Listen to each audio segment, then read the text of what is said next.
So for my patient scenario, I chose patient scenario number 2. That scenario reads, a 5-year-old child with strep throat is prescribed amoxicillin 320 milligrams by mouth every 8 hours.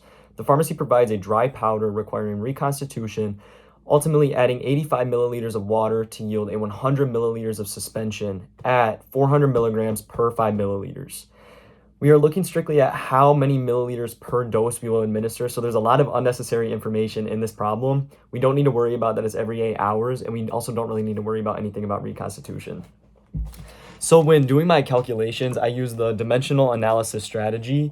And when we're literally like the only two things that we need to know is the prescriber wanted 320 milligrams of amoxicillin per dose, and we have a 400 milligram per 5 milliliter suspension. So when setting up the equation, I know that we need to end in milliliters. So I'm going to put 320 milligrams at the top of this fraction, just put it over 1, because 320 divided by 1 is 320. So it's just a little bit easier for me to visualize everything. So with that in mind, I want to put milligrams on the bottom of this so that we can cancel out these milligram units. So I'm going to flip this equation and flip this fraction, and I'm going to do 5 milliliters over 400 milligrams.